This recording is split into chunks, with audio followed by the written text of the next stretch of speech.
गरीब की शादी। कुछ सालों पहले की बात है।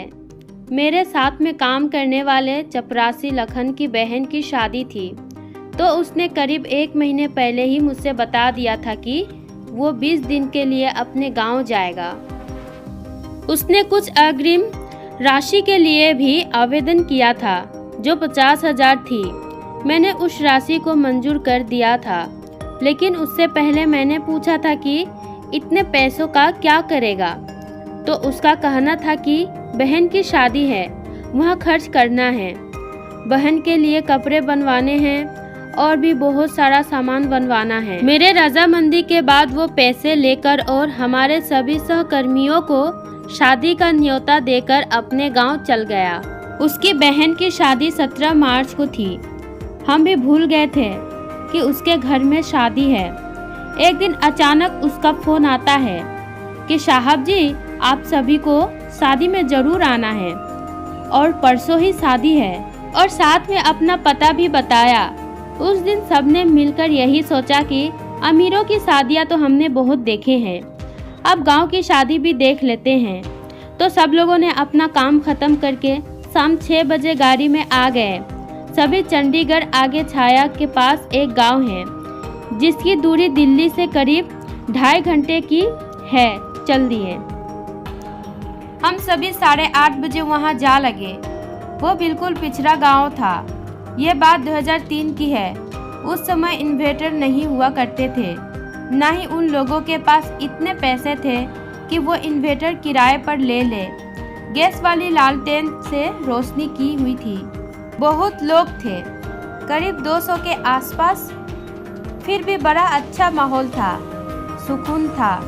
खाने में भी एक दाल, एक सब्जी, दही वड़ा डालकर और सब्जी में ऊपर से शुद्ध घी डालकर खाना खिला रहे थे। बहुत ही अच्छा लग रहा था, जैसे किसी स्वर्ग में आ गए हो। ना ही फालतू का शोर।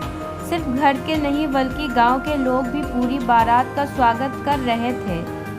लग ही नहीं रहा था कि एक घर की शादी है, पूरे गांव की बेटी की शादी थी। वहाँ एक खास बात और देखी कि दही जमाने के लिए ये लोग होंडी का इस्तेमाल करते हैं। सुबह भी विदाई के समय पूरे गांव वाले परिवार की तरह खड़े थे और सबकी आंखों में आंसू साफ दिखाई दे रहे थे। बेटी की शादी के लिए हम सभी लोग मिलकर कुछ सामान लाए थे, साथ में शगुन के लिए भी कुछ पैसे दिए थे। विदाई के बाद हमने भी चलने के लिए बोला, तो लखन ने सभी के लिए शादी में बनी सब्जी, दही बड़ा और सबको आधा किलो देसी घी का डब्बा बांध कर दिया। हमारे माना करने के बाद भी नहीं माना, तो हमको लेना पड़ा। निकलने से पहले मैंने उसके हाथ पर 1000 रखे और बोला कि इसे रखो, तुम्हारे काम आएंगे। तो लखन ने वो रुपए वापस कर दिए और बोला, साहब, मेरी बहन की शादी बहुत अच्छे से हो गई है और मेरे ऊपर किसी भी तरह का कर्ज भी नहीं है, तो मुझे इसकी ज़रूरत नहीं पड़ेगी। इसे देने के लिए आपका धन्यवाद।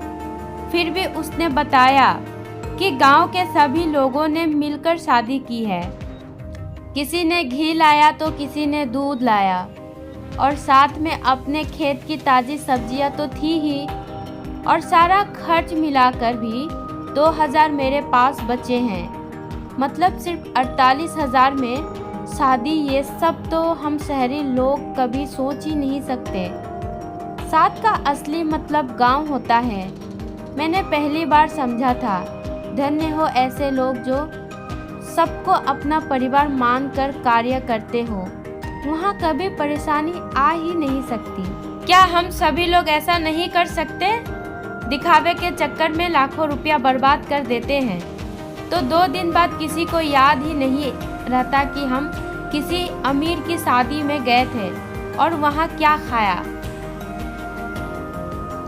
तो दोस्तों, हमें इस कहानी से ये सीख मिलती है कि हम जितना में हैं उतना में ही खुश रहना चाहिए।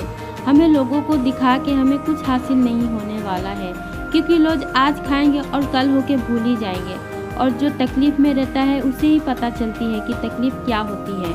अगर आपको ये कहानी पसंद आई है तो लाइक और शेयर कर दीजिएगा और भी आगे वीडियो देखने के लिए चैनल को सब्सक्राइब कर दीजिएगा।